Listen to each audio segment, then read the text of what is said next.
obligation since 1947. We have received and analyzed between 1 and 2,000 reports that have come to us from all kinds of sources. Of this great mass of reports, we have been able adequately to explain the great bulk of them. You're able to use your own voice by telepathy to talk to you. And I said, fine.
He was the head of weapons research at Los Alamos and father of the H-bomb.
We've been brainwashed by Hollywood to think that Captain Kirk on this gigantic starship will investigate the galaxy.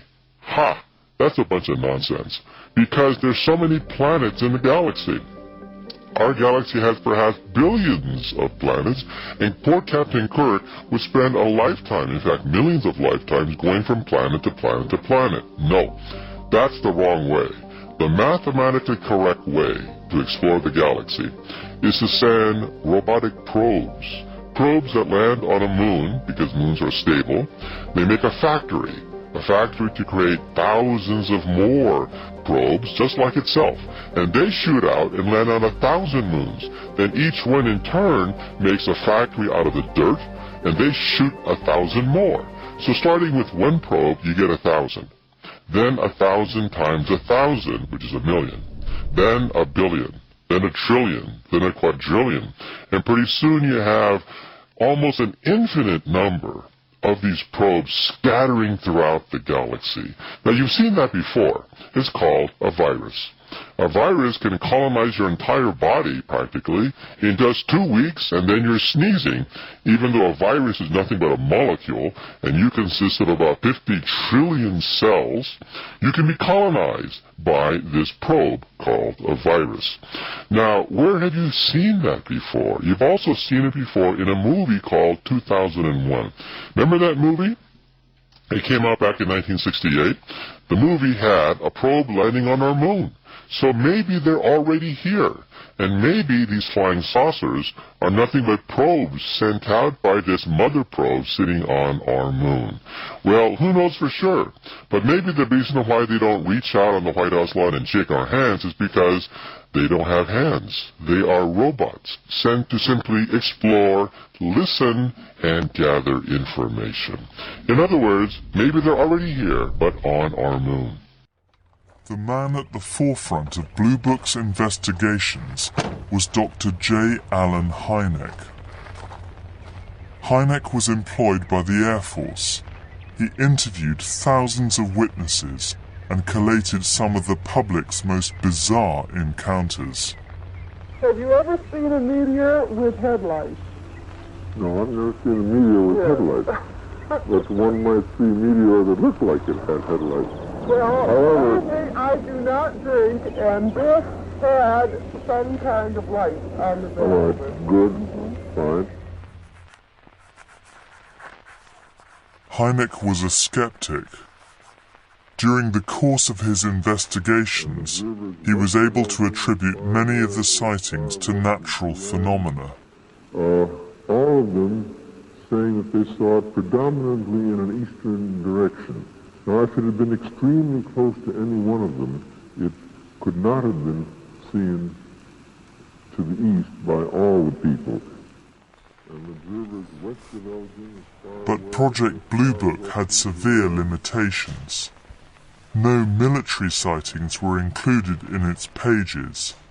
Instead, they were immediately classified and buried deep in the files of the Pentagon. Much to Hynek's frustration, because reports by Air Force pilots, of which there were many, intrigued him very much.